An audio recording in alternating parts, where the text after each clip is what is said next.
Hello, I am Raluca from beingraluca.com, and you are watching the second episode from the series The Recovering Nice Girl Guide Back to a Normal Life. I am making these videos because I truly believe we can help each other by sharing our own experiences with overcoming some of the difficulties in our lives. So that's what I'm doing here. I'm just sharing my experience, what I've learned from dealing with this nice girl syndrome throughout my life. Today's episode is called Why Is It So Hard for a Nice Girl to Say No? And I'm going to share with you the 3 main points that I think are very, very important to understand the psychology behind this difficulty of saying no. When you understand this, of course, it's easier to make the steps towards learning how to say no. And these are actually 3, I said. And one easy trick to help you take small steps towards achieving the art of saying gracefully no.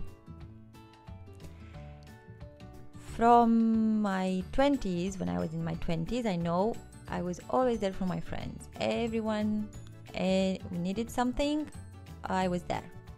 I was neglecting myself. I was putting my needs on the second place, actually on the last place, just to attend to everyone else's. So that's a typical behavior of a nice girl. This means I was not able to say no. Why was it that? Why was this happening? So I realized there were 3 things. Number 1, I was caught in this nice girl pattern. I needed the love and appreciation from other people to feel good about myself. So I was just almost all the time saying, yes, I will do that. Yes, I will help you. Yes, of course, I'm not busy now. So I was defending this image unconsciously. I was not aware of it. Very much related to this first point is a big fear of being judged as a bad person. Somebody saying about me that I'm bad, selfish, or a bitch, I don't know, something like that, it would destroy me. I felt shattered. I could not bear hearing such words. Again, because my self-image was totally dependent on other people's opinions. The third point was the projection I was making. I thought that if I would say no, the other person would feel shattered, will be completely lost, and I would be such a terrible person for hurting them so much. That's a common projection to do, to feel like consider that the other person's feelings, the other person actually is like a sensitive china that will just completely get shattered by my no. So that's how I was operating. Again, I was not aware that I was doing that. I did not realize that I was operating from this point back then. But 10 years later, I can tell you now that that's how it worked. So how I started overcoming this gradually, along with the psychotherapy, the books, the workshops, and so on, I started taking baby steps. So I started saying so-called small no's, no, to the people around me. I would take a moment before saying, yes, I will do it. Just breathe and then say, I'm not sure if I can help you with this, so let me think. If I could not say, I was not sure in that moment, and I will get back to you as soon as I can. So this is how I did it. I know it's not a magical pill.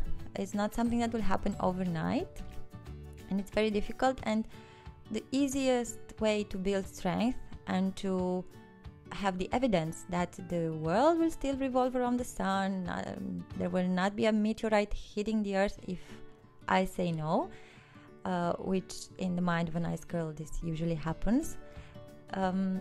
It's to just take small steps. So saying no to one friend or one person asking you to help them with some project, you see, they still talk to you after that.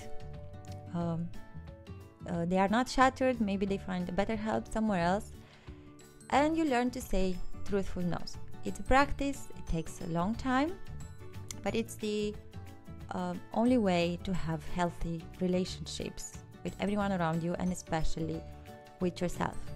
And an easy trick to apply throughout your day: breathe. Just breathe. When somebody asks something from you, just inhale, exhale long, just like in a yoga class. And then if you don't have a right answer, sometimes you know instantly, I'm sorry, I cannot help you with that. It's not of my competence, or I don't have the time, or I don't know, something. Or simply just no, you don't have to invent excuses. It's to say, I'm not sure, I don't know. Let me get back to you as soon as I have an answer for you. It might be minutes, hours, days, or weeks. It depends on the project, of course. So this is my experience with the difficulty of saying no, and why is it so hard for a nice girl to say no. I hope you found this useful. Remember to breathe and say, let me get back to you. I don't know the answer now.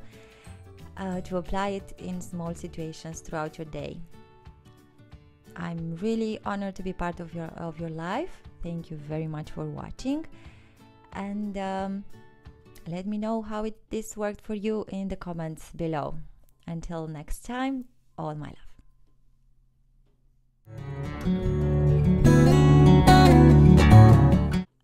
10 years forward, I realized after many books read and many many hours of self-work with me, again,